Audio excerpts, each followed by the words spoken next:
अर्रहमानिर्रहीम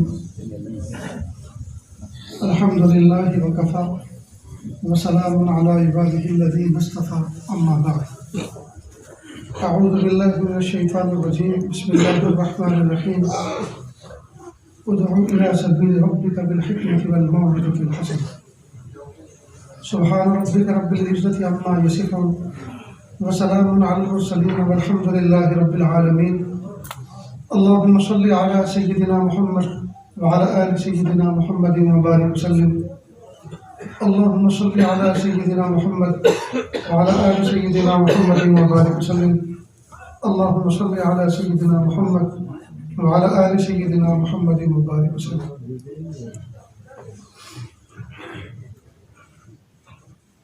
अल्लाह रब्बुल इज़्ज़त ने मुझे और आपको अशरफुल मखलूक हज़रत इंसान के ज़ुमरे में पैदा फरमाया। इस आसमान की छत के नीचे न जाने कितने ज़ीरो और जानदार मखलूक हैं, लेकिन सबसे आला सबसे अशरफ अल्लाह पाक ने इंसान को बनाया। जितने दूसरे जानवर हैं उनके यहाँ ज़्यादा से ज़्यादा माँ और बेटे का रिश्ता चलता है, बाकी बाप बेटे का रिश्ता भी नहीं। बकरी का बच्चा बकरी से मोहब्बत करता है, माँ है, बकरे को नहीं देखता वो ये अब्बा है। पर कई मतलब बच्चों को ये पता भी नहीं होता अब्बा है कौन। मुर्गी के बच्चे मुर्गी से मोहब्बत करते हैं कि ये माँ है, और बाप तो पहले से मफरूर होता है, भाग चुका होता है, लापता होता है। तो इंसान के अलावा जितने भी मखलूक हैं, जानदार हैं, ज़ीरू हैं, उनके यहाँ ज़्यादा से ज़्यादा रिश्ता माँ और बेटे का होता है। बाकी इंसान के यहाँ तीन तरह के रिश्ते होते हैं, माँ और बेटे का, बाप और बेटे का, माँ बेटे से ननियाल वाला रिश्ता, बाप बेटे से ददियाल वाला रिश्ता, और एक तीसरा रिश्ता होता है ससुराल वाला रिश्ता। आजकल के नौजवान बच्चे इसको ज़्यादा अहमियत देते हैं। ससुर को सगा अब्बा समझता है बच्चा, वो ओरिजिनल अब्बा तो ये है, वो थोड़ी है। वो तो डांटते थे, डपटते थे, ये आपको मिले इसलिए कि पहले दिन गोद भर दे, पहले दिन गोद भर दे। अल्लाह रब्बुल इज़्ज़त ने इंसान को अशरफुल मखलूक बनाया और इसको बहुत सारे रिश्तों के अंदर पिरो दिया है। फिर सबके हुकूक भी इसके ज़िम्मे रखे, सबका अदब और एहतराम भी इसके ज़िम्मे रखा, फिर सबके हुकूक को पहचानना उसकी सलाहियत भी अल्लाह पाक ने उसको अता फरमाई। वो थोड़ी सी देर में दो चार नाम पूछकर, तरीका पूछ के फौरन एकदम से दोबारा मुसाफा करता है, फिर गले मिलता है। आप तो हमारे मामू लगते हैं, आप तो हमारे चचा लगते हैं, है कि नहीं? तो अल्लाह पाक ने इसको रिश्ते में भी पिरोया है और रिश्तों नातों को पहचानने की सलाहियत भी अता फरमाई। नीस अल्लाह रब्बुल इज़्ज़त ने इंसान किस तरह से दुनिया के अंदर कैसी ज़िंदगी गुजारे, किस तरह का बिहेव होना चाहिए इसका, किस तरह दूसरे के साथ बर्ताव होना चाहिए, ये जिम्मेदारी भी। लिहाजा महबूब सल्लल्लाहु अलैहि वसल्लम के ज़रिए से अल्लाह रब्बुल इज़्ज़त ने हम तमाम को ये तालीमात पहुँचाई कि हम अपने चेहरे को बिगाड़ के न रहें, हम मुस्कुराते हुए चेहरे के साथ रहें, खंदा पेशानी के साथ रहें, हम सलाम करने में पहल करें। जब आदमी किसी को सलाम करता है और सलामती की दुआ देता है, अस्सलामु अलैकुम व रहमतुल्लाह, सलामती की और रहमत की दुआ देता है, तो सामने वाले के शर से बच जाता है। और सामने वाला भी अगर कोई इरादा शर का रखता है तो इरादा तब्दील कर देता है सलाम की बरकत से।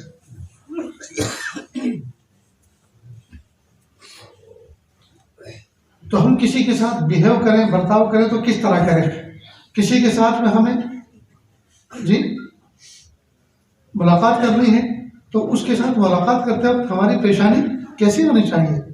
पेशानी पे शिकन नहीं, बल रहें या खंदा पेशानी से रहें, मुस्कुराते हुए चेहरे के साथ रहें।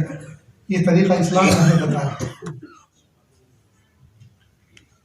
आज के इस दौर में सबसे बड़ा अलमिया ये है कि हमारे अखलाक खराब हो गए, और अखलाक खराब होने की वजह यह है कि हर आदमी किसी को बड़ा मानने के लिए तैयार नहीं है।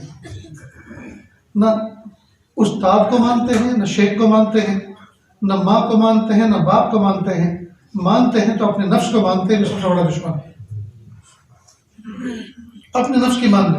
हर आदमी अपने, जो किसी की नहीं मानता वो अपने नफ्स की मानता है, वो शैतान की मानता है। दौराले के करीब में एक गांव है समोली, नाम सुना होगा आपने। वहाँ अमीरों के अंदर मीर या अमीर क्या खानदान है, वहाँ एक मुफस्सिर थे।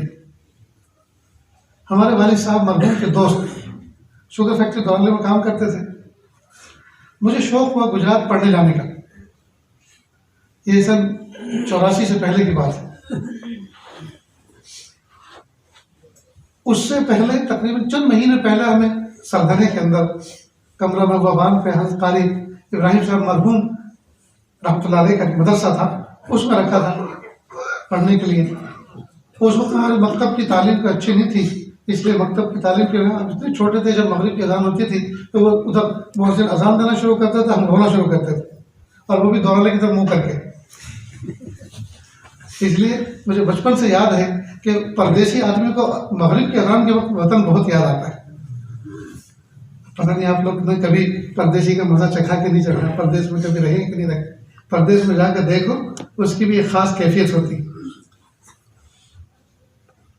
और हम जुमेरात के दिन पैदल चलकर सरदने से दौराले आते थे। जो कुछ पैसे मिलते थे वो तो चाट जाते थे, खा जाते थे, खत्म, और पैदल चल के आते थे। तो वालिद साहब के सामने ये मंजर था, और इधर मेरा इसरार कि मुझे गुजरात पढ़ने जाना है। तो मुफस्सिर साहब जो थे उनसे मशवरा किया, उनसे कहा कि बेटा गुजरात पढ़ने जाने के लिए कहता है, वो हमारे रिश्तेदार भी हैं। तो कहा फिर क्या बात है, अगर वो चाहता है पढ़ना तो आप उसको जाने दो, और अगर आप चाहते हो और वो नहीं चाहता तो मेरी दरख्वास्त है कि इतनी दूर बच्चे को दूर, अपने दिल से दूर मत करो। वालिद साहब को उनसे मशवरा करके दिल में ठंडक सी हो गई कि बहुत सही मशवरा दिया है। चुनांचे में चला गया। वो तो मरहूम हो चुके मुफस्सिर, और वालिद साहब भी मरहूम हो चुके, अल्लाह दोनों की कब्र को नूर से मुनव्वर फरमाए। लेकिन कुछ मशवरे ऐसे होते हैं कि जिंदगी भर याद रहते हैं। लेकिन याद कब रहते हैं, जब कोई करता हो तब ना। अब तो मशवरे का दौर ही नहीं रहा, मशवरा करने का दौर ही नहीं रहा। और मशवरा किसी से करें तो क्या कहते हैं, हाँ भाई कोई राय दो हमें। राय का मतलब ये है कि जुबान से मत दो, हाथ से कुछ दो, ये है राय का मतलब। और बहुत से कहते हैं यार लोग राय नहीं देते हमें। क्या मतलब राय नहीं देते, क्या मतलब? जब तुम कुछ पूछते हो ना बताते हो, तो बताते तो हैं लेकिन तुम्हें कुछ देते नहीं।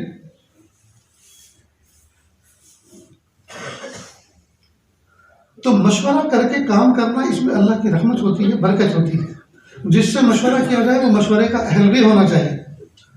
मुझसे कोई बहुत से लोग पूछते हैं, हज़रत मैं एक कारोबार करना चाह रहा हूँ, आपकी क्या राय है? उनका बेटा देखो मेरी बात सुनो, मैंने कभी कोई कारोबार किया नहीं, मुझे बिजनेस का तजुर्बा नहीं, मुझे मार्केट का तजुर्बा नहीं, देखी दुनिया है लेकिन मुझे करने का तजुर्बा नहीं। लिहाजा आप किसी इस लाइन के आदमी से मशवरा करें, अल्लाह का नाम लेके काम शुरू करें, मुझे खबर कर दें, दुआ हम करेंगे आपके लिए।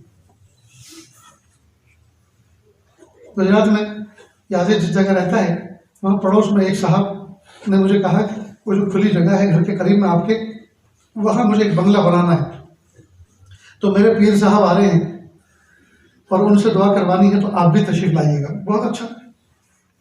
हम पहुँचे। अब वो जो बूढ़े मियाँ थे, न आलिम थे, ठीक किसी के बुझात खलीफा थे, आलिम भी नहीं थे वो, और शरीयत का जो इल्म होता है वो भी नहीं था, ठीक एक मोमिन बंदे थे। उन्होंने कहा नक्शा लाओ। नक्शा देखा, कहा किचन किधर बनाने के, इधर का नहीं, इसको इधर बनाना। और कहा हॉल किधर है, इधर नहीं, इसको इधर बनाना। और टॉयलेट का इधर, इसको नीचे बनाना। मैंने अपने दिल में सोचा ये तो इनका मौजू भी नहीं है। ठीक है ये पीर साहब हैं, इनके शेख हैं, लेकिन नक्शा देखना भी इनको तो नक्शा देखना भी नहीं आता। वो बता रहे हैं तो इनको पता चल रहा है कि टॉयलेट इधर बनाना है, किचन इधर बनाना है, हॉल इधर बनाना है, और ऊपर से कह रहे हैं ऐसा करना ऐसा करना। तो इसका मतलब तो ये है कि बस किसी के ऊपर रोब जमा रहे कि मैं जो कह रहा है ऐसा करना, इसमें बहुत खैर बरकत होगी। तो कोई आदमी इंजीनियर से मशवरा करके जब कोई घर बनवाता है तो इंजीनियर की अपनी अकल और अपना तजुर्बा लगाता है, और रिक्वायरमेंट उनसे ही पूछता है भाई आपकी ज़रूरत क्या है। तो मौसम के एतबार से, ज़रूरत के एतबार से, अफराद के एतबार से वो सारी चीज़ें मशवरा करके फिर वो नक्शा तैयार करता है। अब ये खड़े खड़े आसमान की छत के नीचे कहते ये इधर करना, ये इधर करना, तो ये कोई दुख है? ये देवमालाई कोई मजहब है? तो जब हमारा मौजू ही नहीं है तो उसमें हम क्यों बोले? तो मुझसे अगर कोई पूछे कि बिजनेस करना है मुझे, तो मैं उसे बिजनेस के बारे में क्यों मशवरा दूँ? इसलिए कि मुझे आता ही नहीं बिजनेस करना। भाई आपको करना है तो आप उस लाइन के आदमी से पूछें क्या तरीका है, मार्केट में क्या रेट चल रहे हैं, और क्या टर्म है, क्या इस्तेलाहात है, हुकूमत की स्कीम क्या होती है, और इसका शरई मसला क्या, ये सब पूछकर फिर काम शुरू करें। अलबत्ता मुझे बता दें आप, तो इंशाल्लाह हम दुआ करेंगे। हमारा काम है दुआ करना। हरगिज़ जिस काम में समझना पड़ती हो तो उसमें टांगें अड़ानी चाहिए। तो एक तो मशवरा करने का मिजाज नहीं, और दूसरा ये है कि लोग बहुत से मशवरे मुफ्त में देने के लिए बैठे रहते हैं, बगैर तलब के, बगैर किसी के पूछने के खुद से मशवरा देते हैं। ये चीज़ ठीक नहीं। बहरहाल तो हज़रत वालिद साहब मरहूम ने मुफस्सिर मरहूम से पूछा और उन्होंने जवाब दिया, और अल्लाह का शुक्र, अल्लाह पाक ने वहाँ पढ़ने का मौका था फरमाया।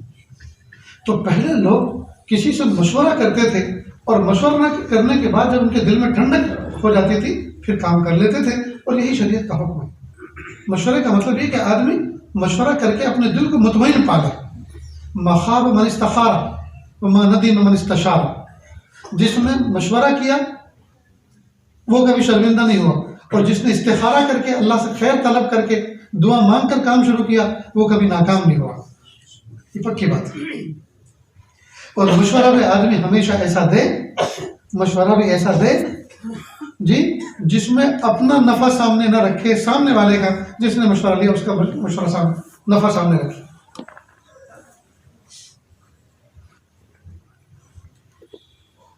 मसलन किसी आदमी ने अपनी बच्ची के रिश्ते के लिए किसी जगह भेजा कि भाई आप फला जगह जाएं और वहाँ बात करके आए, वहाँ लड़का है, हमें पसंद है, उन लोगों की क्या राय है, कब निकाह करना है उनको।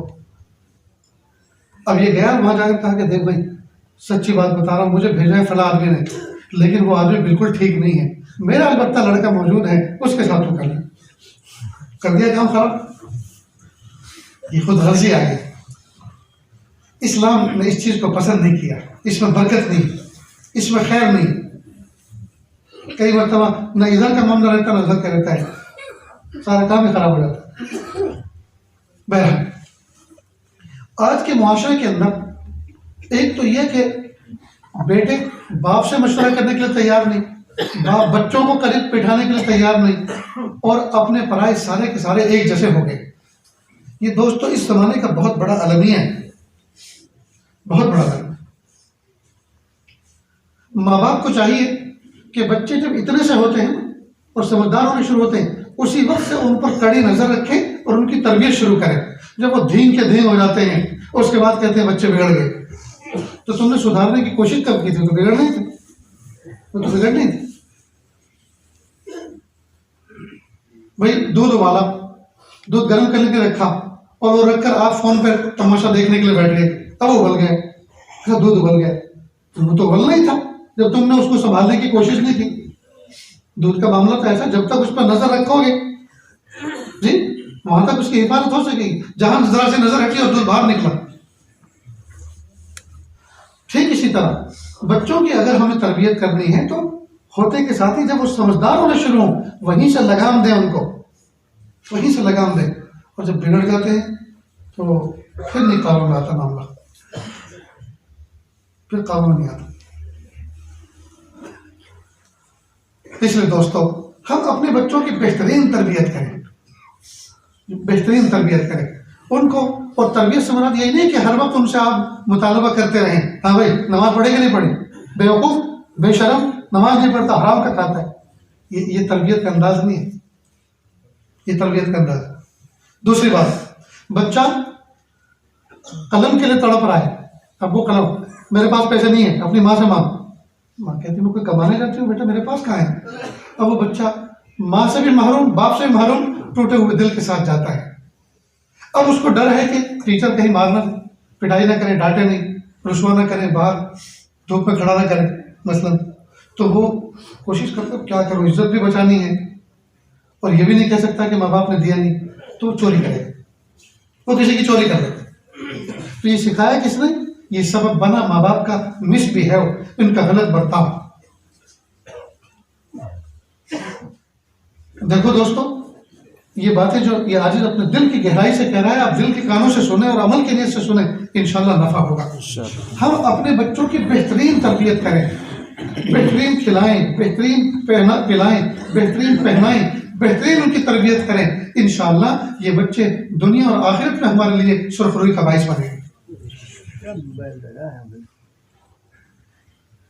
दुनिया आखिरत में हमारी इज्जत का और सुरखरुई का बाइस बनेंगे। लेकिन देखा यह गया है कि माँ बाप को फुर्सत नहीं है अपने बच्चों की तरबियत करने। बेटा आज का दिन कैसा गुजरा? अब अच्छा गुजरा। बेटा नमाज पढ़ी थी? जी पढ़ी थी।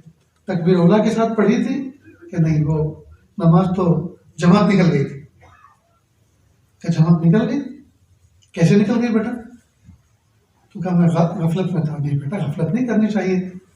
तो जब आज आपने पूछ लिया, आज आपने जब पूछ लिया, तो इसका मतलब ये हुआ कि आइंदा कल वो तैयार रहेगा ना, आइंदा कल के लिए वो तैयार रहेगा कि अब्बा कल फिर पूछ सकते हैं, कल फिर पूछ सकते हैं।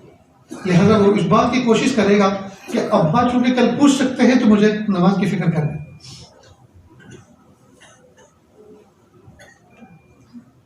तो इस तरह से नहीं, अगर कोई बच्चा झूठ बोल दे, यानी कोई गलती वो करे, मसलन नमाज कज़ा हो गई, तो आप उसको ये ना कहें खाना बंद, शर्म नहीं आती, मेरे घर में पलता है, मेरा बेटा होकर मेरा नाम बदनाम करेगा, घर से दफा हो जाए।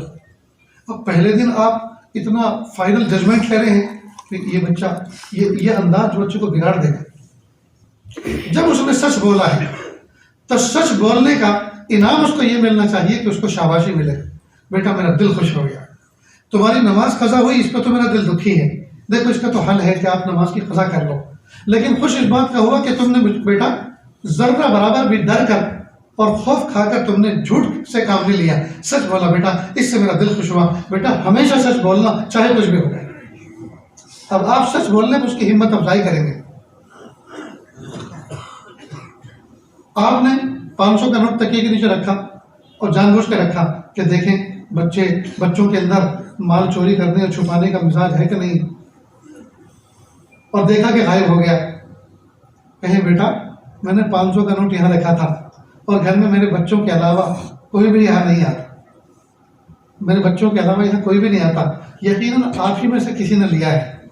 मेरे बेटा ये जिंदगी का आज पहला वाकया है, आज आपकी भी आजमाइश और मेरी भी आजमाइश है। बेटा अगर किसी ने लिया है तो मुझे सच बता दे, मुझे सच बता दे बेटा, मुझे आप जिंदगी की बहुत अहम तजुर्बा होने वाला है, आपको भी मुझे भी सच बता दे।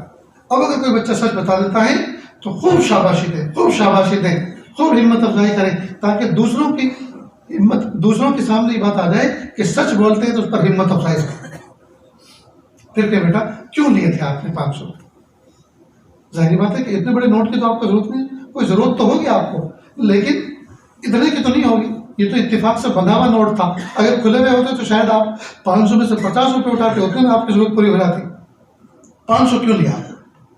तो बच्चा बताएगा, जैसे बताएगा आप फौरन उसको समझें और समझने के बाद कहें बेटा मैं आपको देता हूं, पैसे मैं आपको देता हूं। आप मुझसे मांग कर लेते जी, मुझे भी अजर मिलता और आपको हौसले मिलते जी, और आपको बताने का मौका मिलता, मुझे भी पता चलता है कि बच्चों को ऐसी जरूरत पड़ती है। लेकिन आपने जब चोरी कर ली तो ना तो मुझे अजर मिला देने का, और न मुझे ये पता चला कि मेरे बच्चों को किन चीज़ों की दुनिया के बाजार में ज़रूरत पड़ती है, ये पढ़ने लिखने में किस चीज़ की ज़रूरत पड़ती है, न उसका पता चला, और गुनाह मिला वो अलग है। तो बच्चों को इस तरह से समझाया जाए। गर्ज ये कि हम अपने बच्चों की बेजा तरफदारी ना करें, अपने बच्चों की बेहतरीन तरबियत करें, बच्चों की बेहतरीन तरबियत करें। आजकल दोस्तों हमारे घरों के अंदर ए से लेकर जेड तक, अलिफ से लेकर या तक, हमारे घरों के अंदर कितने घराने ऐसे हैं जो साथ में बैठ के खाना खाते हो और अपने बच्चों की बेहतरीन तरबियत करते हो। किसी को फुर्सत नहीं, किसी को फुर्सत नहीं।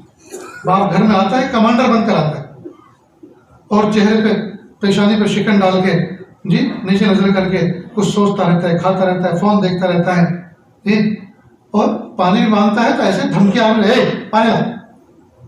ये कोई अंदाज है? ये कोई गुफ्तगू का अंदाज है? पानी ला, इस तरह से कहा जाता है। यहाँ तक कि बच्चे ये दुआ करते हैं कि ये घर से जाए बच्चे। ये तो जब तक मुसीबत घर में रहेगी हम बोल भी नहीं सकते। होता है कि नहीं दोस्तों? तो हम अपने मिजाज में घर भी पैदा करें। सारी दुनिया को तो आदाब, अस्सलाम जी, और इलेक्ट्रॉनिक सलाम करते हैं, हॉर्न बजाते हैं, बीपर देते हैं, ये इलेक्ट्रॉनिक सलाम, ये सब करते हैं। और घर में आते हैं कमांडर बनकर। जो सबसे ज्यादा मोहब्बत के मोहताज थे, सबसे ज्यादा मोहब्बत के मुस्तहिक थे, सबसे ज्यादा हुस्न सलूक के मुस्तहिक थे और मोहताज थे, उनके साथ कमांडर बनकर, जिसकी किसी पे नहीं चलती वो अपने कमजोर बीवी बच्चों पे चलाता है, उन पर दादागिरी जमाता है। ये चीज बिल्कुल ठीक है। आज की इस महफिल में अल्लाह ताला से हम सच्ची तौबा करने आए। प्यारे अल्लाह, जिंदगी गफलत में गुजर गई, हमें तो किसी और अच्छे अंदाज से गुजारा। और हाँ, एक अजीब बात और, बिलखुसूस हमारे इस इलाके के अंदर किसी जगह जलेबी बन रही हो, रसगुल्ले बन रहे हो, खुशबू फूट रही हो, कभी दिल में सोचा अरे आज बच्चों के लिए लेके चलता, नहीं लेके आते। घर में लेके तब आते हैं जब घर में कोई मेहमान होता है। मेहमान से बच गए तो मिल गए, अगर मेहमान 2 महीने भी ना आए तो मजा लेंगे, 1 किलो मिठाई आ जाए घर में बच्चों को खिलाने के लिए, कभी नहीं आती। ये दोस्तों हमारी कमी है कि नहीं? मेहमान आएंगे तो उनके सामने पिस्ते चिलगोजे, जैसे वो कश्मीर में रहता हो और कश्मीर से आया और वो यही खा खा के पड़ा हुआ हो, उसके सामने ये, और बच्चा के अम्मी बादाम, क्या बोला, हाथ तोड़ दूंगी, ये माँ के अल्फाज है। बादाम खाएगा ये, यानी ऐसे ताने के बच्चा बिल्कुल बुज़दिल हो जाता है कि गोया बादाम के बोलने पर माँ ने मुझे इतनी सख्त डांट पिलाई थी, ऐसा लगता है कि बादाम खाना माँ से मांगना हराम है। तो दूसरों के लिए इतनी सखावत और चिलगोजे और बादाम और अखरोट और ये पिस्ते, और अपने बच्चों के लिए उनके हाथ तोड़ने की धमकी दी जाती है कि क्या मांगा। ये दोस्तों क़यामत के दिन अल्लाह के यहाँ जवाब देना पड़ेगा। तो हम में से कितने हैं जो अपने बच्चों को ये चीज़ खिलाते हैं?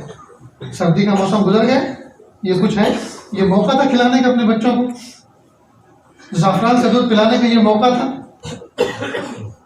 बादाम पिस्ते खिलाने का ये मौका था, लेकिन खिलाए तो रिश्तेदारों को खिलाए तो समझाने को खिलाए तो ससुराल वालों को खिलाए, नहीं खिलाए तो अपने बच्चों को नहीं खिलाए। और मिठाई की तो मिसाल मैंने दी, इल्ला माशाअल्लाह, कोई 1 किलो 2 किलो मिठाई अपने, इस पर कभी गरम गरम जलेबी बन रही है, मौसम भी ठंडा है, बच्चों के साथ बैठ के खाएंगे, बच्चों का दिल खुश होगा।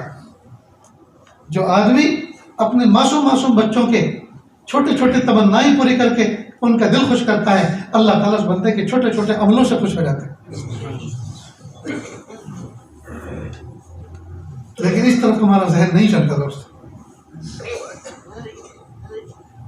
आजकल मैं नौजवान बच्चों को कहता हूँ कि निकाह से पहले ये मैसेज भेजते हैं अपने होने वाली बीवी को, कहा मैं तेरे लिए जान दे दूंगा और मैं तेरे लिए सितारे तोड़ लाऊंगा और मैं यूं कर दूंगा वो कर दूंगा, और जब शादी होती है तो 1 किलो मिठाई लेके नहीं आता जी।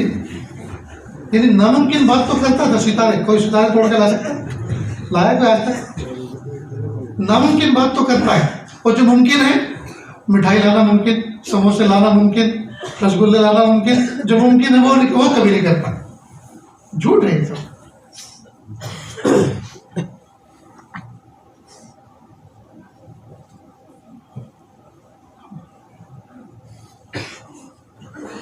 तो हम अपने बच्चों की शानदार तरबियत करें, इनको अच्छा खिलाएं, अच्छा पिलाएं, अच्छा पहनाएं, इनके कलम कापी का ख्याल रखें, इनके जूते टोपी का ख्याल रखें, इनकी चप्पल का, इनके ज़रूरियात का ख्याल रखें और इन पर नज़र रखें, ताकि इन बच्चों को इस बात का बार बार एहसास रहे, अब्बू से मैंने ये कहा था, अब्बू इतनी अच्छी चीज़ मुझे ला के दिए, अब्बू से मैंने ये कहा था, अब्बू इतनी अच्छी चीज़ खाने के ला के दिए। अब्बू से मैंने ये कहा था, इतनी बेहतरीन चीज़ खेलने की ला के मुझे दी, लेकिन अब मुझे भी चाहिए कि मुझे अब्बू का अच्छा बच्चा बन के ज़िंदगी दिखानी है कि मैं अच्छा बच्चा कैसा। ये तरीका होना चाहिए। लेकिन दोस्तों, हम अपने बच्चों की तालीम और तरबियत से बिल्कुल नावाकिफ हो चुके। सुबह को निकलते हैं, थके हारे गधा मजदूरी करके शाम को आते हैं और पढ़ के लेट जाते हैं, खाते हैं पीते हैं, और कुछ पड़ोस के आगे, कुछ रिश्तेदार आ गए, छोटे बड़े भाई बैठ गए, कुछ रिश्ते नातों की बातें कर ली, कुछ कारोबार की बात कर ली, कुछ बिजनेस की बात कर ली, और उसके बाद थक हार के फिर सो गए। न ये पूछते हैं बच्चों ने नमाज पढ़ी नहीं पढ़ी, न ये पूछते हैं बच्चे कौन सी क्लास में पढ़ रहे हैं, न उनके टीचर से जाके मिलते हैं कि मेरे बच्चे का मामला क्या है, उसकी अटेंडेंस कितनी है, हाजिरी कितनी है उसकी, न ये पूछते हैं वो होमवर्क करके लाता है कि नहीं लाता, कोई नहीं। हाँ, जिस दिन वो फेल आएगा उस दिन अलबत्ता घर के अंदर एक मातम कदा होगा। यहाँ तक के बच्चे उस दिन डर कर कई मरतबा गलत कदम उठा लेते हैं कि आज हम इस काबिल नहीं है कि घर में आए, इसलिए घर में जल्लाद बैठा हुआ है, वो हमें वैसे ही मार देगा तो हम मरने का दूसरा ही कोई प्लान बना लेते। अल्लाह हिफाजत फरमाए। पूरे साल अब बच्चा भी मेहनत करता, आप भी उस पर मेहनत करते, और फिर इम्तिहान के वक्त कहते बेटा तुमने मेहनत की, मैंने देखा, मैंने तुम्हारे दुआएं की, तुमने किताबों में मेहनत की, मैंने देख लिया। बेटा बिल्कुल घबराने की जरूरत नहीं है जी, हार जीत के फैसले तो अल्लाह के यहाँ होंगे। अगर कामयाब हो गए तो बहुत अच्छा, नहीं हुए तो बिल्कुल मायूस होने की जरूरत नहीं है। हमारी जिंदगी की कामयाबी और नाकामी इन एग्जाम और इम्तिहानों पर नहीं रखी, अल्लाह ताला ने किसी और चीज़ पर रखी। मोमिन की कामयाबी और नाकामी तो किसी और चीज़ पर रखी है। ये एग्जाम के अंदर फेल हो जाना और पास हो जाना ये कोई कामयाबी की अलामत नहीं है। हाँ, आपने मेहनत की, मैंने देखा, रातों को जागे, पूरे साल मेहनत की, होमवर्क किए जी, खर्च किया, ट्यूशन पढ़ा, मैंने भी आपके लिए दुआ की, बस काफ़ी हो गया, इतना ही हम कर सकते थे, इससे आगे हमारे बस की है भी नहीं। लेकिन आप बिल्कुल बच्चों को हिम्मत अफजाई करके भेजना चाहिए। बेटा अगर नाकाम हो गए तो ये मत समझना कि दुनिया में भी नाकाम हो गए, आखिरत में भी नाकाम हो गए, और कामयाब हो गए तो ये मत समझना दुनिया में भी कामयाब हो गए, आखिरत में भी कामयाब हो गए। मोमिन की कामयाबी और नाकामी तो किसी और चीज़ पर मौकूफ़ है, इम्तिहानों में पास होने और नापास होने से नहीं। इस तरह से माँ बाप को अपने बच्चों को मोटिवेट करना चाहिए, तैयार करना चाहिए, ये है तरीका। लेकिन हमारा तरीका तो कुछ और है, पास हो के आना, पहले नंबर लेके आना, वरना घर में कभी मत आना, तो फिर वो कभी आता ही नहीं, ऐसा गायब होता है कि कभी आता ही नहीं।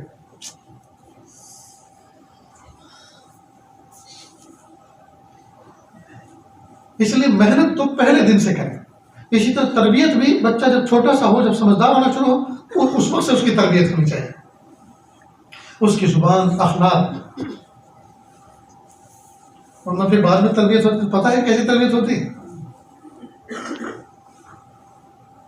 किसी की वालिदा का इंतकाल हो चुका था, बाप भी फौत हो चुके थे, भाई बहन दो थे, भाई शादीशुदा था, अब बहन छोटी थी, तो घर में भाभी और बहन दोनों रहती थी, यानी बहन की भाभी, शौहर की बीवी, ये दो ही अफराद थे। तो भाई ने सोचा कि अम्मी है नहीं, अब्बा है नहीं, अब मैं इसका रिश्ता कहीं कर देता हूँ, तो शहर में किसी जगह किसी लायक बच्चे को देखकर उससे रिश्ता करके आया, और घर में आकर कहा कि बेटा बहन देखो, मैं तुम्हारा रिश्ता करके आया हूँ, शहर में हम रहते हैं देहात में, तो ज़रा अदब से बात करना, अदब से बात करना, इसलिए कि तुम्हें शहर में मैंने ब्याह दिया है कि ऐसा ना हो कि हमारी मजाक हो, तो ज़रा जी जा से बात किया करो। का बहुत अच्छा भाई जी। अब दूसरे दिन भैंस बंधी भी थी, तो भैंस ने गोबर किया। अब ये आती है और अपनी भाभी से कहती, भाभी जी भैंस जी ने गोबर जी दिया है, फावड़े जी से हटा दूं? अब जी जा करना शुरू किया, तो ऐसा करना शुरू किया। ये कब होता है? जब बड़ी उम्र हो जाती पक्की, अब तरबियत करना शुरू करें तो फिर ऐसे तमाशे होंगे। तरबियत तो यहाँ से की जाती है, गोद से की जाती है, इतना सा होता है, वहां से तरबियत शुरू की जाती है, और जब बात हाथ से निकल जाती है और फिर कहते हैं कि भाई बच्चा तो बिगड़ गया। इसलिए दोस्तों, आज अल्लाह के घर में बावजू हैं आप सब के सब, इस बात का इरादा करो हम अपने बच्चों की बेहतरीन तरबियत करें, इनको वक्त दें, उनको लेके बैठें, उनसे मालूम करें कि बेटा आज नमाज पढ़ी तुम? अगर वो कहें कि अब्बा जोहर की तो मैं नहीं पढ़ सका, असर की और मगरिब की मैंने पढ़ी और ईशा की भी बात नहीं बेटा, ईशा की भी पढ़ो और जोहर की भी क़ज़ा करो।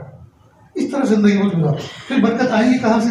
हम अपनी तदबीरों से, अपनी अपनी तदबीरों से, अपनी मेहनतों से, कोशिशों से अल्लाह की बरकतें नहीं उतार सकते। अल्लाह ताला की बरकतें तो बरकत वाले आमाल से आती है। लिहाजा जब हमने नमाज नहीं पढ़ी तो बरकत का रास्ता तो हमने बंद ही कर दिया, फिर आएगी कहाँ से बरकत? जी, इस तरह से मोहब्बतों के साथ उनको खड़ा करें।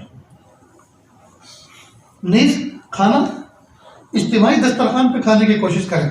बच्चे भी बैठे, बेटे भी बैठे, अहलिया बैठे, बच्चों की माँ बैठे, खाना शुरू करें। बहुत से बच्चे बड़े बड़े हो जाते हैं लेकिन वो ऐसी गलती करते हैं, दिल में आता है कि इनके माँ बाप ने इनको कुछ सिखाया कि नहीं सिखाया, और सिखाया इसलिए नहीं कि माँ बाप के सामने कभी बैठ के खाया जो नहीं हो। अब जिस वक्त वो लुकमे बना रहे हैं, माँ बाप को चाहिए वो देखें नाखून बड़े तो नहीं, नाखून बेटे बेटियों के बड़े तो नहीं है। इसी तरह वो खा रहे हैं तो ये चप चप की आवाज़ तो नहीं आ रही, तो सोचिए बेटा होंठ बंद करके जी आहिस्ता से खाना चाहिए। चाय पी रहे हैं तो लंबे लंबे सांस तो नहीं लगे, सूट सूट तो नहीं कर रहे कि बेटा चाय पीते हैं तो इस तरह से चाय को जी दोनों लबों के दरमियान में कप लगा के इस तरह से खींचना चाहिए कि उसमें शोर ना हो। ये बदअखलाकी, बेअदबी, इस अंदाज से चाय नहीं पी रहा। लेकिन ये कब करेंगे? ये उस वक्त कर पाएंगे जबकि हमारे बच्चों के साथ हम अपने बच्चों को अपने साथ लेकर बैठेंगे दस्तरखान, तभी तो पता चलेगा।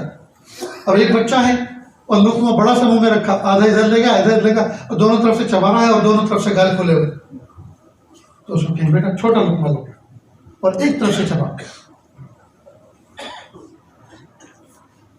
सामने डिश रखा हुआ है, प्लेट आपके सामने है जी, 2-3 तरह के डिश है, तो पहले थोड़ा सालन उतारो, प्लेट अपनी डिश के करीब ले जाओ।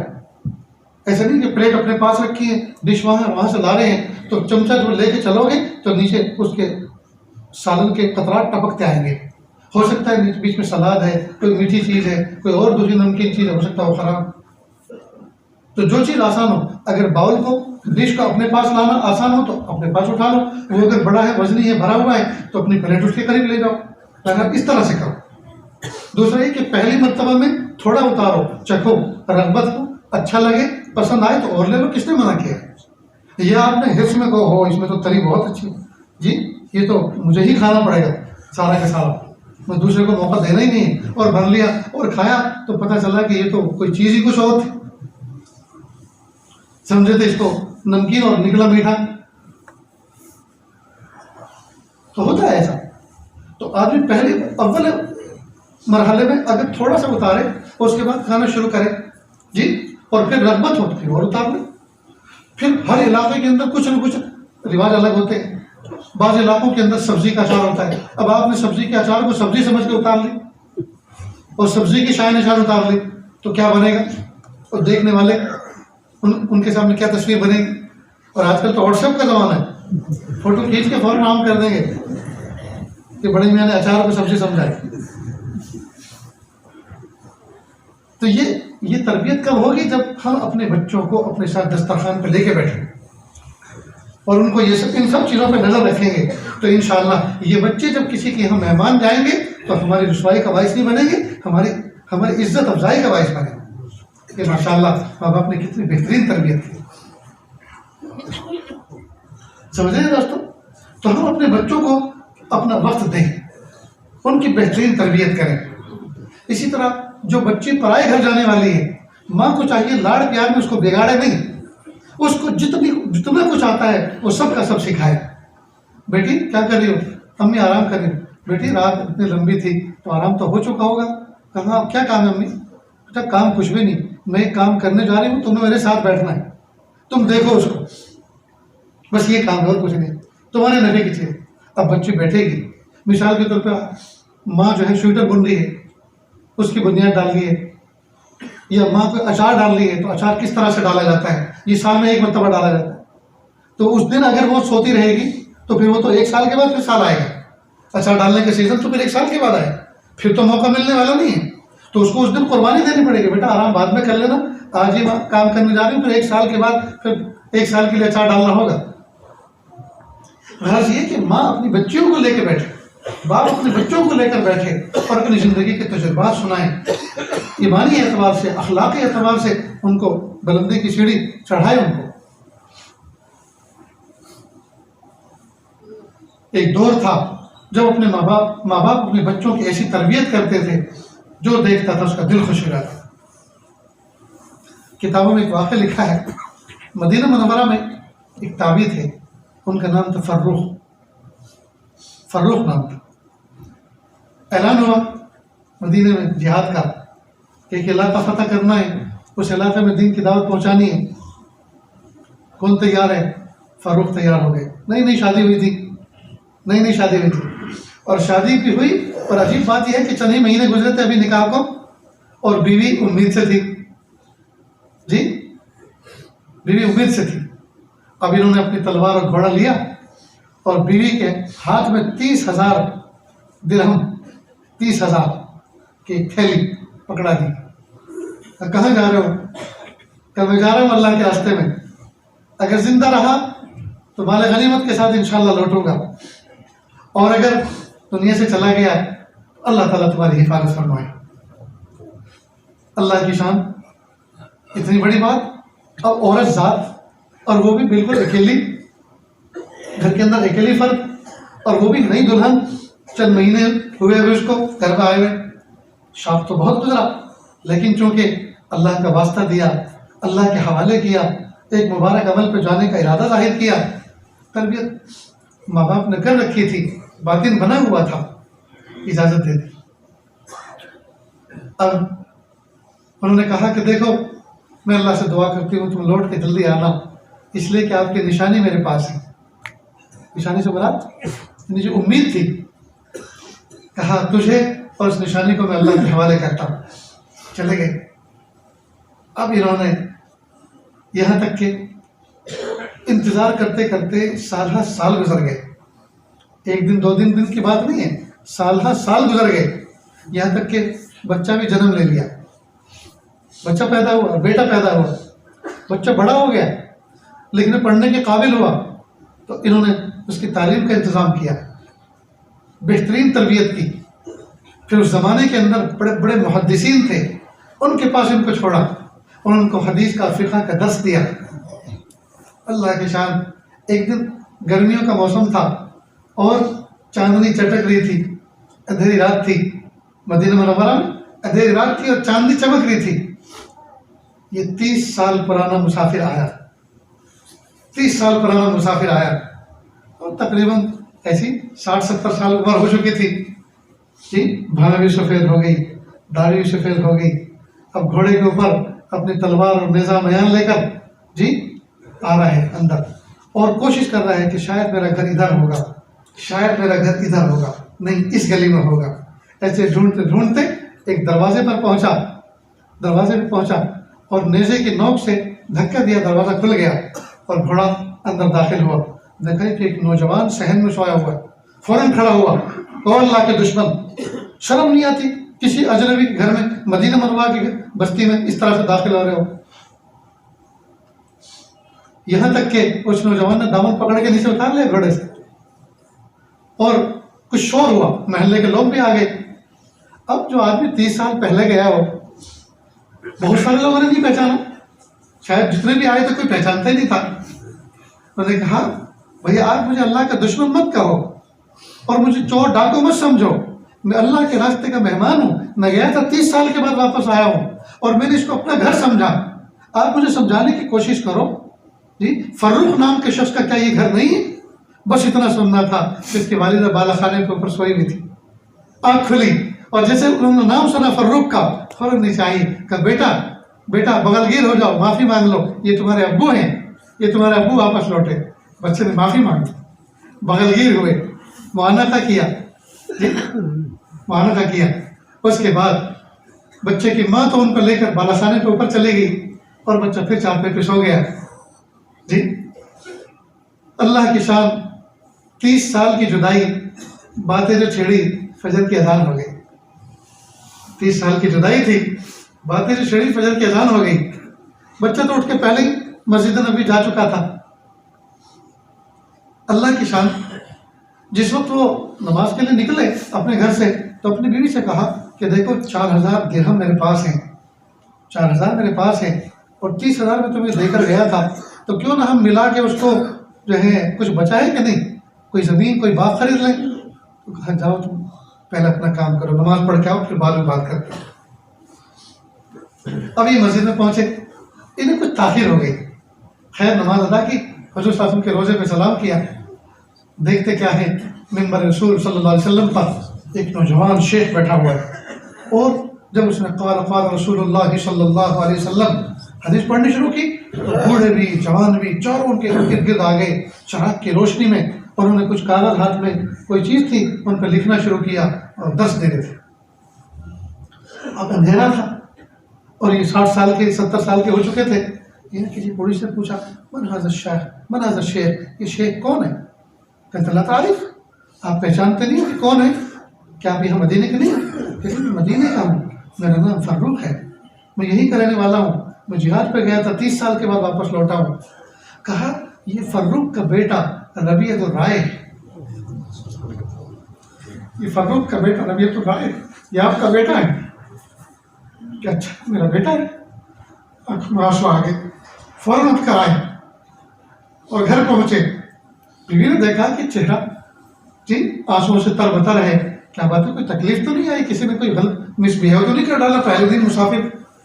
कहा क्या बात, क्यों रो रहे हो? तो कहा ये खुशी का आंसू, मैं अपने बेटे को हुजूर सल्लल्लाहु अलैहि वसल्लम की मिंबर पर बैठकर दर्स हदीस देते हुए सुनकर आया हूँ, मेरा दिल खुश हो गया कि यही 30,000 है जो तुम मुझे देकर गए, तो मैंने ये बनाने के लिए इस पर खर्च किए। तो दोस्तों हम तक जो दीन पहुंचा है, हम तक जो दीन पहुंचा है, इस दीन के पहुंचने में जी रबीअतुर राय की माँ का भी हिस्सा लग रहा है और फर्रुख का भी हिस्सा लग रहा है। उन लोगों ने अपनी दौलत और अपनी जान और अपने माल को अपनी औलादों पर खर्च किया, तब जाकर दीन हम तक पहुंचा है। लेकिन अफसोस की बात है दोस्तों, अल्लाह पाक ने हमें इतने बेहतरीन लुक़मे खाने को दिए हैं, इतने बेहतरीन कपड़े पहनने को दिए हैं, इतनी बेहतरीन चीज़ें इस्तेमाल के लिए दिए हैं, घर बार दिया है, कारोबार दिया है, लेकिन हम अपना माल अपने बच्चों के इल्म पर और तालीम पर और तरबियत पर खर्च नहीं करते, जिससे हमारे बच्चों के अखलाक बनते। याद रखना, ये स्कूल और कॉलेज और यूनिवर्सिटियों के अंदर जो तालीम दी जा रही है, इससे बच्चों के अखलाक नहीं बनते। ये अखलाकी तालीम नहीं है, ये तो कुछ रोजी रोटी का उल्लू सीधा हो जाए उसकी कुछ मेहनत है, ये सोर्स ऑफ इनकम है बस। असली इदारों के अंदर, कॉलेज और यूनिवर्सिटियों के अंदर जो तालीम पढ़ाई जा रही है, उससे पेट के मसले हल हो जाए, वो तालीम है। और ये जो मदारिस अरबिया में, मकातिब कुरानिया में और अकाबिर मशाइख की सोहबतों में जो इल्म सिखाया जाता है, बताया जाता है, समझाया जाता है, इससे इंसान की दुनिया और आखिरत की तामीर होती है। अखलाक तो यहाँ सिखाए जाते हैं, तरबियत तो इन मदारिस में सिखाई जाती है। ये उलमा, ये सुलहा, ये तरबियत करते हैं, तरबियत स्कूलों में नहीं होती। बल्कि देखा गया है कि वहाँ तो बच्चे बिगड़ रहे हैं, जहाँ मखलूत तालीम हो, हर वक्त नौजवान का खून हर वक्त जो है शहवत में गर्म रहता हो, हर वक्त किसी न किसी लड़की पर उसकी नज़र बिगड़ती हो, और हर वक्त कोई लड़की किसी दूसरे पे डोरे डालती हो, और जब तक वो अपने अखलाक ख़राब न कर लें, जब तक बदकारी के मज़े न चख लें, वहाँ तक वो आगे की ज़िंदगी में कदम नहीं रखते। तो ये कोई खाक तरबियत करें?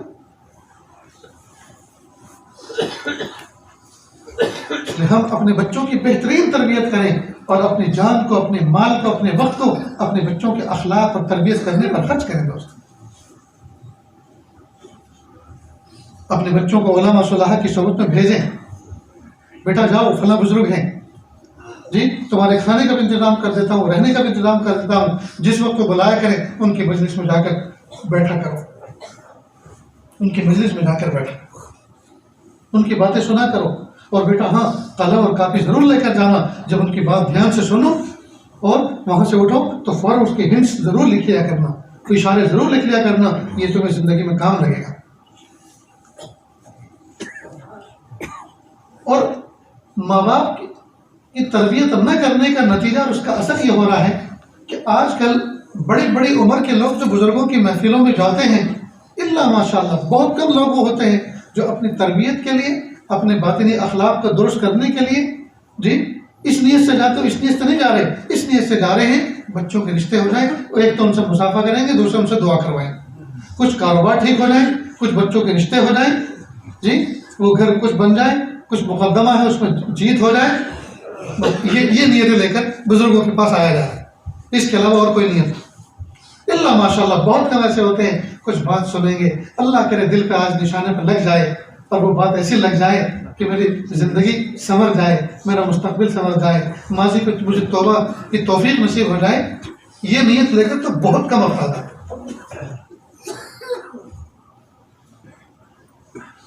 बार लोग तो कहते हैं अरे तो बहुत बड़ा मसला है मेरा रोजी रोटी का, पिछले साल आपसे कहा था मैंने और आपने कुछ पढ़ने को बताया था, कुछ फायदा नहीं हो रहा, अब क्या करें?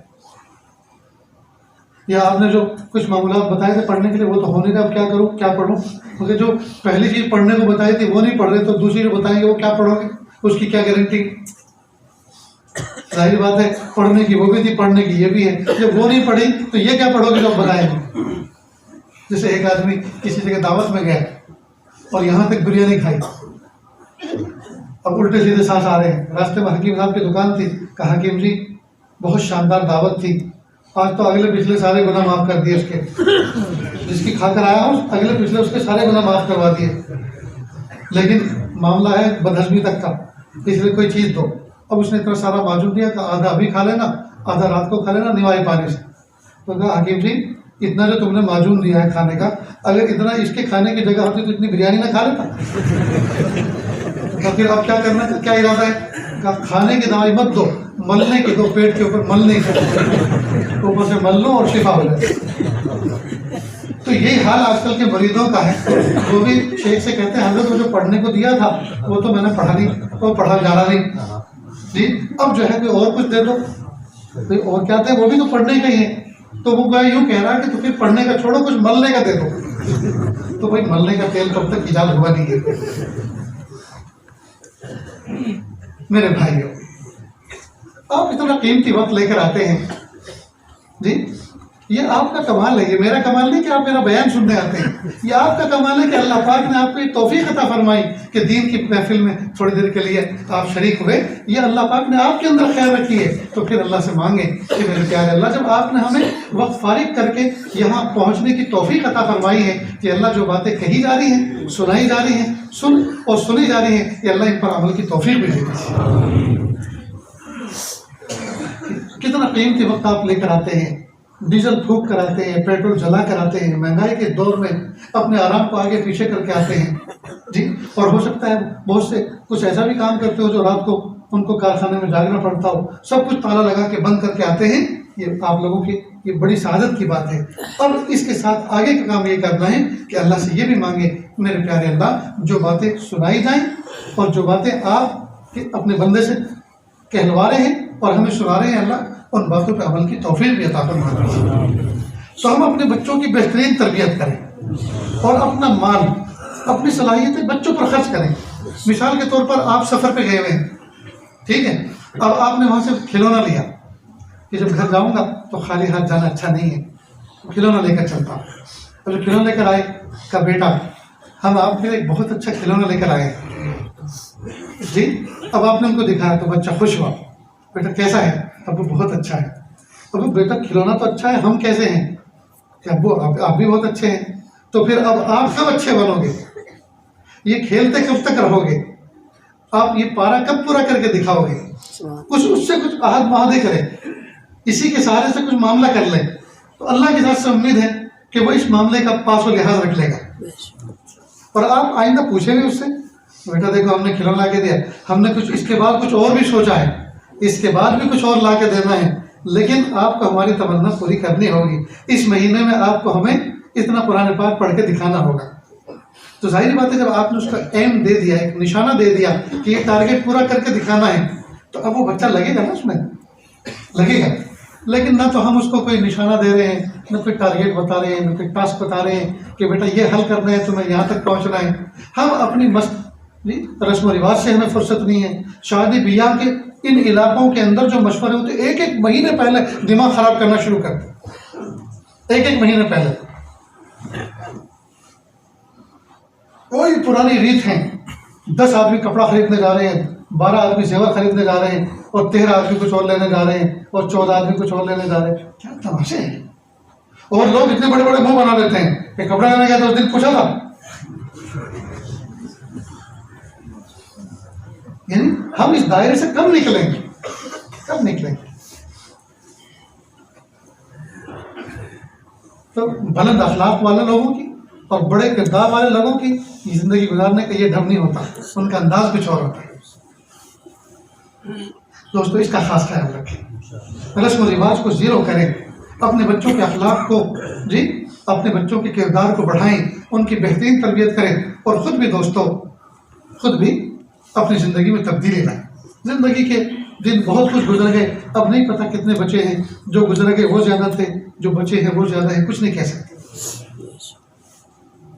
अब ये जो इशराक है, तहज्जुद है, चाश्त है, अव्वाबीन है, सलातुत तस्बीह है, ये मेरे और आपके पढ़ने की तो नमाजें हैं, ये इनको कोई और मखलूक पढ़ेगी?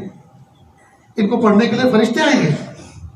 ये सहाबा ने खुद पढ़ के दिखाई, अल्लाह के नबी सल्लल्लाहु अलैहि वसल्लम ने पढ़ के दिखाई जी। और हम ये मसरूफियतों का बहाना ले रहे हैं। कभी ना कभी तो पढ़ना चाहिए, कोई ना कोई एक नफल को तो अपने साथ में जी अपनी ज़िंदगी उसके साथ वाबस्ता कर लेना चाहिए, ताकि आदमी किसी चीज़ से बना हुआ रहे। हम सोचते हैं कि ये तो सिर्फ किताबों में लिखा है, सहाबा पढ़ते थे, उनके पास वक्त था, हमारे पास वक्त कहाँ है इशराक पढ़ने, चाश पढ़ने? दोस्तों, इशराक और चाश से अल्लाह की इज्जत में इजाफा नहीं होता, हमारे ही कामों में बरकत आती है। जो आदमी इशराक पढ़ता है, चाश पढ़ता है, हमारे ही कामों में बरकत होती है, अल्लाह की इज्जत में इजाफा नहीं होता। और ये जो अल्लाह पाक ने पढ़ने के लिए और करने के लिए दिए हैं आमाल, इनसे अल्लाह ताला के कारोबार में कोई बरकत होती है, अल्लाह की ज़ात में कोई तरक्की होती हो कि हम करेंगे तो अल्लाह को तरक्की मिलेगी? नाउज़ुबिल्लाह, ऐसा कुछ नहीं है। ये जो कुछ है वो सब हमारी भलाई है, सब हमारी भलाई।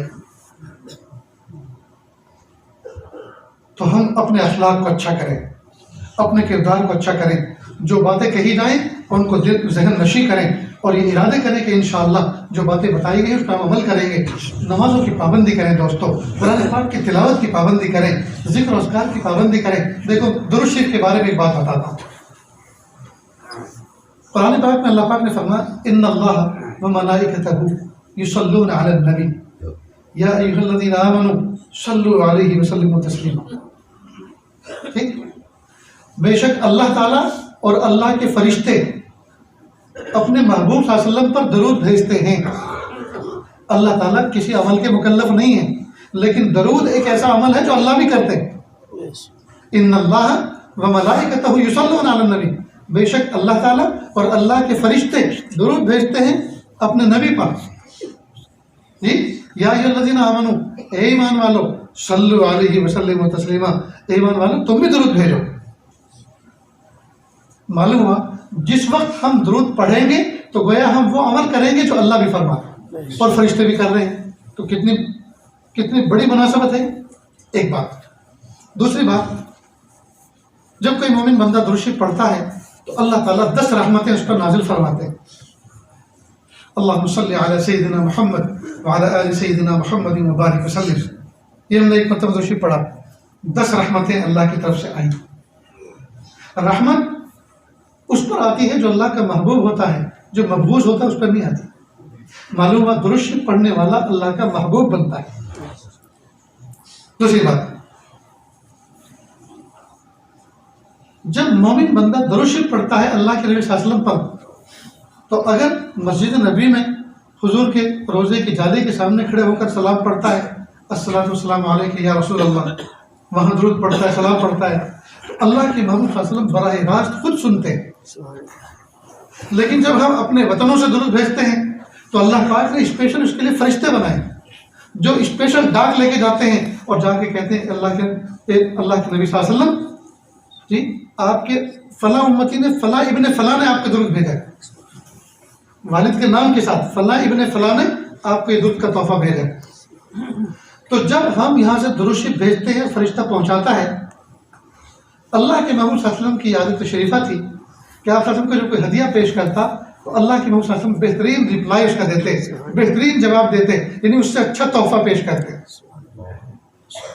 ये आदत आज भी है। अल्लाह के महबूब सल्लल्लाहु अलैहि वसल्लम अगरचे ज़मीन पर नहीं है, पर्दा फरमा के कब्र अथर के अंदर हयात है, जब कोई दुरूद का तोहफा भेजता है तो अल्लाह के महबूब सल्लल्लाहु अलैहि वसल्लम उसका बदला बेहतरीन दुआ से देते हैं। तो जब हमने दुरूद शरीफ पढ़ा तो अल्लाह के महबूब सल्लल्लाहु अलैहि वसल्लम ने हमें दुआ का तोहफा दिया। तो अल्लाह के महबूब सल्लल्लाहु अलैहि वसल्लम की दुआ अगर हमें मिले तो क्या हम नाकाम रहेंगे? फिर कभी महबूब की दुआ लेकर हम कभी नाकाम हो सकते हैं? इसलिए दोस्तों चलते फिरते उठते बैठते दुरूद शरीफ का मामूल बनाएं। अल्लाहुम्मा सल्ली अला सय्यिदिना मुहम्मद व अला आलि सय्यिदिना मुहम्मद मुबारक वसल्लम। और ये जो कमाल बताएं आपको, ये फ़वाइद बताएं कि अल्लाह ताला की 10 रहमतें नाजिल होती हैं। अल्लाह ताला के फरिश्ते भी दुरूद भेज रहे हैं, ये मोमिनो तुम भी भेजो, तो अल्लाह के हुक्म पर अमल हो रहा है। अल्लाह की रहमतें नाजिल हो रही है तो हम अल्लाह के महबूब बन रहे हैं, मकबूज नहीं अल्लाह के दोस्त बन रहे हैं। फिर अल्लाह के महबूब सल्लल्लाहु अलैहि वसल्लम पर जब वो तोहफा पहुँच रहा है तो आप सल्लल्लाहु अलैहि वसल्लम उसको दुआ से हमें उसका बेहतरीन बदला लौटा रहे हैं, वो दुआएं हमें मिल रही हैं। और अल्लाह के महबूब सल्लल्लाहु अलैहि वसल्लम की दुआ मिलकर लेकर हम कभी दुनिया में नाकाम नहीं हो सकते। तो दुरूद शरीफ पढ़ने का मामूल बनाएंगे चलते फिरते। इसके लिए कोई लंबा चौड़ा दुरूद इब्राहिम के नमाज में पढ़ा जाता है, वही पढ़ना जरूरी नहीं है। सबसे छोटा दुरूद शरीफ सल्लल्लाहु अलैहि वसल्लम ये पढ़ा जा सकता है। ये जो भी जुबान पर आसानी के साथ जारी हो सकता हो पढ़े। चलते फिरते उठते बैठते कामकाज करते हुए हाथ पैर कामकाज में हो और दिल अल्लाह की याद में हो, जुबान दुरूद शरीफ में मसरूफ हो। हाथ दस्त बकार दिल बयान, हाथ कामकाज में हो दिल अल्लाह की याद में, इस्तिग़फ़ार में हो, दुरूद शरीफ में हो। बहरहाल ये करेंगे ना इंशाअल्लाह ये काम। अल्लाह ताला के सुनने से ज़्यादा अमल की तौफीक अता फरमाए। व आखिर दावाना अल्हम्दुलिल्लाहि रब्बिल आलमीन।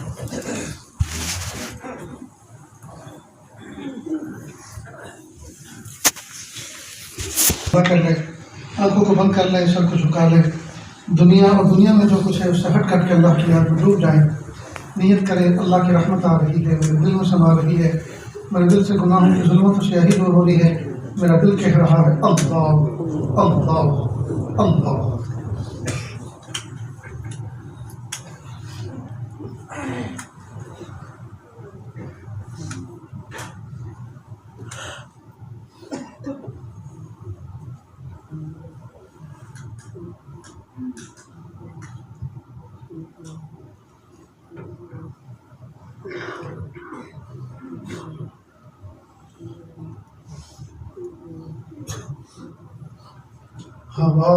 हिर्स वाला दिल बदल दे,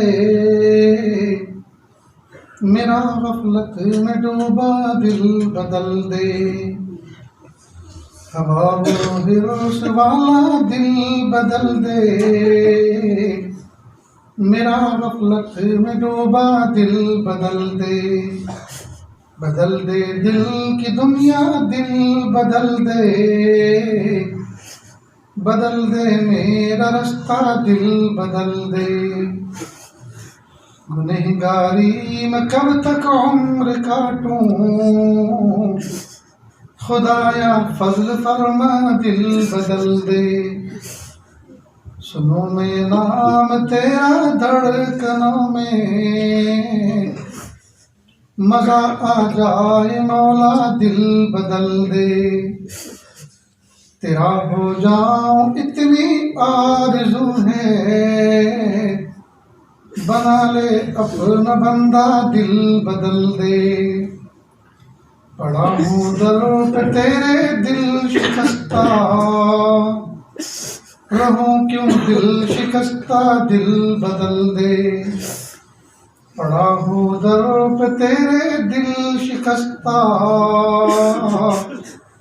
रहूं क्यों दिल शिकस्ता दिल बदल दे। गुनहगारी में कब तक उम्र काटूं, गुनहगारी में कब तक उम्र काटूं। खुदाया फजल फरमा दिल बदल दे, खुदाया फजल फरमा दिल बदल दे। हवा वो हिर्स वाला दिल बदल दे, मेरा गफलत में डूबा दिल बदल दे।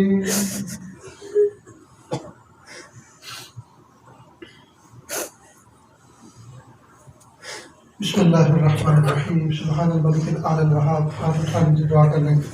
बिस्मिल्लाहिर्रहमानिर्रहीम। अल्हम्दुलिल्लाहि रब्बिल आलमीन, अर्रहमानिर रहीम, मालिकि यौमिद्दीन, इय्याका नअबुदु व इय्याका नस्तईन, इहदिनस सिरातल मुस्तक़ीम, इहदिनस सिरातल मुस्तक़ीम, इहदिनस सिरातल मुस्तक़ीम, सिरातल लज़ीना अनअमता अलैहिम गैरिल मग़दूबि अलैहिम वलद्दाल्लीन। आमीन या रब्बल आलमीन। हस्बी अल्लाहु ला इलाहा इल्ला हु अलैहि तवक्कलतु व रब्बुल अर्शिल अज़ीम। अल्लाह जी हम ज़ाहिर में आपके बंदे, हकीकत में निहायत गंदे। अल्लाह हमारे दिलों की गंदगी को दूर फरमा, हमें अपनी बंदगी का सलीका अता फरमा, शर्मिंदगी वाले कामों से हमारी हिफाजत फरमा, बुरे दिन से, बुरी बात से, बुरी रात से, बुरे अंजाम से हमारी हिफाजत फरमा, सूए खात्मा से हमारी हिफाजत फरमा। ए मेरे प्यारे रब, दूर दराज से दोस्त अहबाब चल कर आए हैं, अल्लाह तालिबीन और सादिकीन चल कर आए हैं, सालिकीन चल कर आए हैं, तलबा चल कर आए हैं, अवामुन्नास चल कर आए हैं, बूढ़े जवान चल कर आए हैं, कारोबार छोड़ कर आए हैं, दुकान जल्दी बंद करके आए हैं, शाम निपटा कर आए हैं, नहा धोकर आए हैं। ये मेरे प्यारे रब, ये किसी मकसद से नहीं आए, इनका मकसद सिर्फ और सिर्फ आपकी रज़ा, आपकी मोहब्बत और आपसे मांगने के लिए दुआ। ये अल्लाह उसमें शिरकत के लिए हाजिर हुए हैं। मेरे प्यारे अल्लाह, दामन फैलाए हुए हैं, हाथों का प्याला बनाकर आपके सामने फैलाए हुए हैं, दामन पसारे हुए हैं, भीख मांगने के लिए बैठे हुए हैं। मेरे प्यारे अल्लाह, आप ही ने तो कुरान पाक में फरमाया, वअम्मा साइला फला तनहर, साइल को झिड़को नहीं, साइल को डांटो नहीं। मेरे प्यारे अल्लाह, जब आपने हम कमज़ोरों को ये हुक्म दिया कि साइल को डांटो नहीं, साइल को झिड़को नहीं, आज हम भी तो साइल बनकर आपके दरबार में बैठे हैं। अल्लाह, फरिश्तों से डांट न पिलवाइए, अल्लाह फरिश्तों से खिदड़वा न दीजिए, अल्लाह फरिश्तों से भगवा मत दीजिए। ए मेरे प्यारे रब, आप राज़ी हो जाइए, आप राज़ी हो जाइए, आप राज़ी हो जाइए, आप राज़ी हो जाइए। अल्लाह जी आप रूठ गए, अल्लाह जी आप रूठ गए, ज़मीन और आसमान के बदले हुए तेवर बता रहे हैं, आप हमसे रूठ गए। और अल्लाह जी आपका रूठना बजा है, अल्लाह आपके काम भी तो ऐसे ही किए हैं। खाते हैं आपका दिया हुआ, पीते हैं आपका दिया हुआ, पहनते हैं आपका दिया हुआ, और इज्जत की ज़िंदगी गुजारते हैं आपकी दी हुई इज्जत से, और फिर भी गुण किसी और के गाते हैं। हाय मेरे प्यारे रब, हमारी नाफरमानी पर मेरे प्यारे अल्लाह हम मुस्तहिक थे कि हमें हलाक कर दिया जाता, हमें जला दिया जाता, हमें खाक कर दिया जाता। लेकिन मेरे प्यारे अल्लाह, आपने हमें जिंदा छोड़ा हुआ है, नेमतों में रखा हुआ है। कि आपका इनाम नहीं तो और क्या है, कि आपका करम नहीं तो और क्या है, कि आपका रहम नहीं तो और क्या है।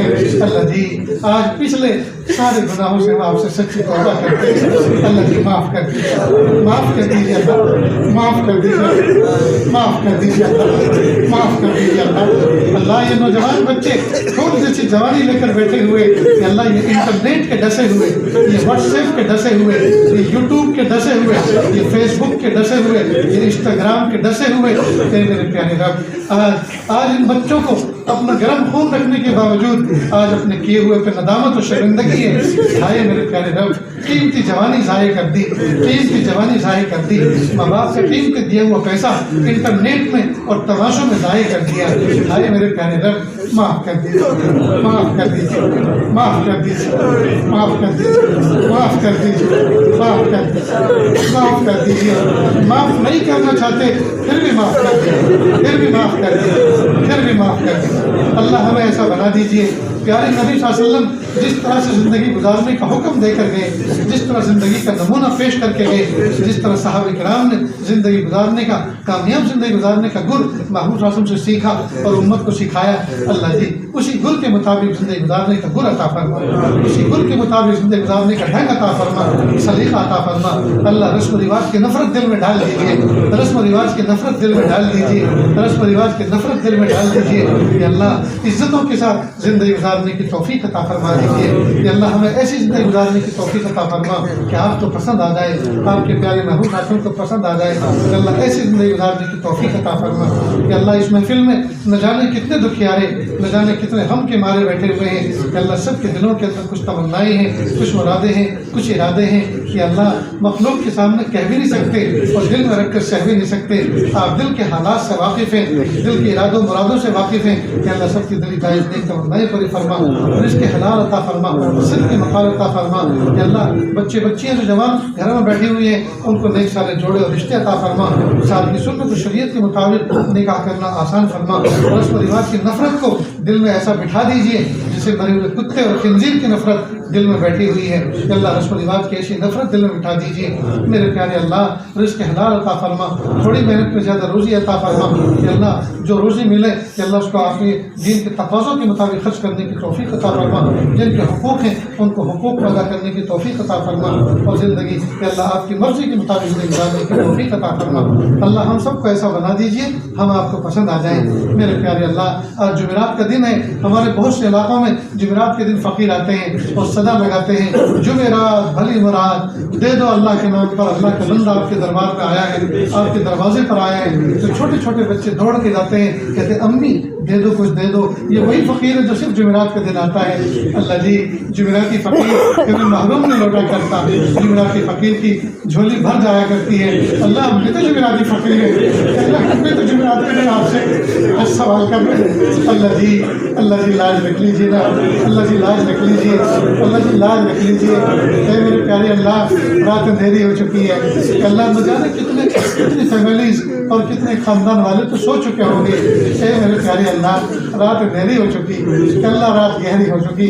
दुनिया के बादशाहों ने अपने दरवाजे बंद कर लिए कि अल्लाह अपने कमरे की कुंडियाँ लगा ली। दुनिया की अदालतों में इस वक्त ताले लगे हुए हैं कि अल्लाह सारे इंसाफ के तकाजे अल्लाह इस वक्त ख़त्म हो चुके हैं। मेरे प्यारे अल्लाह, आपकी रहमत के दरवाजे तो खुले हुए हैं। अल्लाह जी, हम तो आप ही से सवाल करते हैं। अल्लाह, हम तो आप ही से अपनी उम्मीदों को वाबस्ता करते हैं। मेरे प्यारे रब, हमें मग़फ़िरत दे दीजिए। अल्लाह, हमारी तौबा कबूल फरमा लीजिए। अल्लाह, हमें माफ़ी दे दीजिए। अल्लाह, हमें माफ़ी दे दीजिए। आप हमें माफ़ी दे दीजिए। आप हमें माफ़ी दे दीजिए। महरूम न फरमाइए अल्लाह, महरूम न फरमाइए। प्यारे अल्लाह, अगर हमारी बस्ती में रात को 12 बजे कोई फ़कीर आकर ये सदा लगाए, ऊँचे दरवाजे वालों, ऊँची खिड़की वालों, तुम तो सब खा पी के सो गए और रात आधी रात बिता चुके, नींद तुम्हारी पूरी होने आई और मैं तुम्हारी बस्ती का एक फ़कीर हूँ, एक अजनबी आदमी हूँ।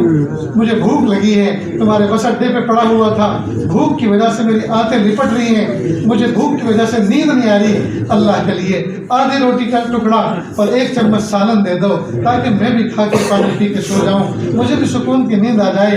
प्यारे अल्लाह, अगर रात के 12 बजे महल्ले में आकर कोई फ़कीर अगर अंधेरी रात में ये सदा बुलंद कर दे तो जालिम से जालिम आदमी भी अपनी बीवी को झंझोड़ेगा और कहेगा, ए नेक बख्त उठ, ए प्यारी उठ, देख कोई सच्चा फ़कीर आया है। अंधेरी रात में रात के 12 बजे कोई रोटी का सवाल नहीं करता, वाकई किसी को सच्ची भूख लगी है, जल्दी से दो। अगर रोटी हो तो ठीक है, नहीं है तो एक रोटी का आटा गूंद के जल्दी से 1 रोटी पका दो। और न जाने महल्ले में कितने लोग रोटी गरम गरम पकवा देंगे और कितने लोग उठकर उस रोटी का सवाल करने वाले फ़कीर पर रोटी की बरसात बरसा देंगे। ए मेरे प्यारे रब, रात के वक्त में रोटी मांगने वाला फ़कीर महरूम नहीं हुआ करता। अल्लाह, रात की तारीख के हिसाब से हिदायत मांग रहे हैं। अल्लाह, हमें महरूम न फरमाए, आप महरूम न फरमाए। अल्लाह हिदायत दे दीजिए, अल्लाह हिदायत दे दीजिए, अल्लाह हिदायत दे दीजिए। रोटी का फ़कीर एक दरवाजे पे सदा लगाए, मिल जाए तो ठीक, नहीं तो दूसरे दरवाजे पे सदा लगाता है। वहाँ से भी अगर उज़्र कर दिया जाए कि माफ़ करो आज नहीं है, तो दूसरे दरवाजे पे सदा लगाता है। कहीं से न कहीं से तो रोटी मिल ही जाती है। अल्लाह, हम रोटी के फ़कीर नहीं है, अल्लाह हिदायत के फ़कीर है। हिदायत मिलती है सिर्फ आपके दरवाजे पर, और अगर आपने रद्द कर दिया कि अल्लाह कोई और दरवाज़ा है नहीं जहाँ से हिदायत का सवाल किया जा सके, अल्लाह जी हाँ, हमें हिदायत कामिल दे दीजिए, तौफीक कामिल दे दीजिए, मोहब्बत कामिल दे दीजिए, मारिफत कामिल दे दीजिए, क़ुर्ब कामिल दे दीजिए, एहसान कामिल दे दीजिए, विलायत कामिल दे दीजिए। मेरे प्यारे अल्लाह दे दीजिए, रब करीम दे दीजिए। अल्लाह बहुत जिए किसी और के लिए कि अल्लाह अब जीना है आपके लिए, कि अल्लाह बहुत जिए किसी और के लिए, बहुत कमाया किसी और के लिए और कमा कमा के खिला के ख़त्म कर दिया, जुए की तरह सारी बाजियाँ हार गए। मेरे प्यारे अल्लाह, अब कमाना है आपके लिए, लगाना है आपके ऊपर कि अल्लाह आपके दीन पर और आपके हुक्मों पर, और खर्च करना है आपके तकाज़ों पर। मेरे प्यारे अल्लाह, हमारे इस वादे को कबूल फरमा और हमें हिम्मत अता फरमा और शफ़ कबूलियत अता फरमा। मेरे प्यारे अल्लाह, इस महफिल में न जाने कितने दुखियारे, न जाने कितने हम के मारे बैठे हैं, सबके दिलों के अंदर कुछ मुरादे, कुछ इरादे, कुछ तकलीफ़ें हैं। अल्लाह सबको दूर फरमा, सबको अपने मकबूल महबूब बंदों में शामिल फरमा। अल्लाह हम सबको ऐसा बना दीजिए हम आपको पसंद आ जाए। सल्लल्लाहु तआला अला खैरि खल्क़िही मुहम्मदिन व आलिही व अस्हाबिही अजमाईन बिरहमतिका या अरहमर राहिमीन।